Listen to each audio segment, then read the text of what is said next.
10 TV News at 5 starts with breaking news. The world is reacting to the death of Queen Elizabeth II.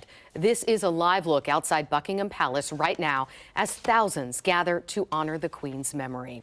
The Queen was 96 years old and she was the longest reigning monarch. She ruled 7 decades through some of the most tumultuous moments in history.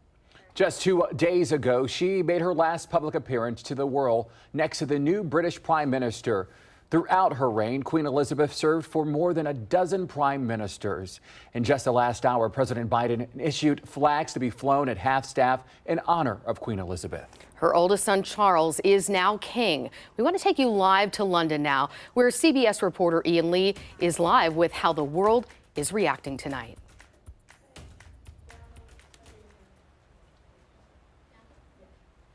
Despite the downpour of rain, thousands of people are still coming down here to Buckingham Palace. They're leaving flowers not only here, but also at the Queen's residence out in Windsor. This is a nation in mourning. Palace officials say the Queen passed peacefully this afternoon and that she was surrounded by her family. Members of the royal family rushed to Scotland to be at the Queen's side in her final moments. Her son Charles now takes the throne as the family and the nation mourn the loss of the 96-year-old monarch. We've all known just one queen. She's the person we've always looked up to.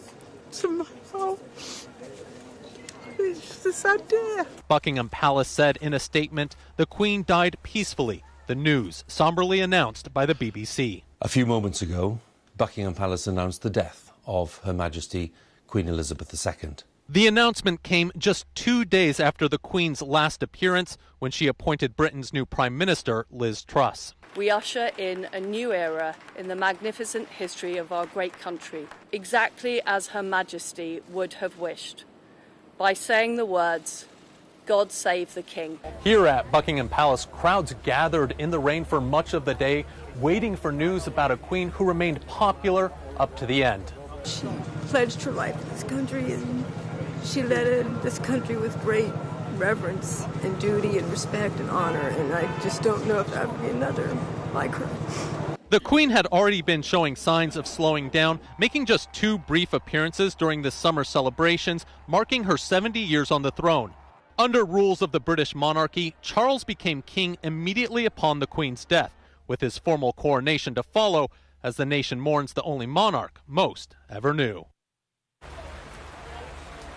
Prince Charles now is King Charles III. His wife is the Queen Consort. They are spending the night in Scotland. Tomorrow they're going to be coming down to London. The King has a lot on his plate. He's going to be meeting with the Prime Minister. He's going to start funeral arrangements. He's also going to address a nation in mourning.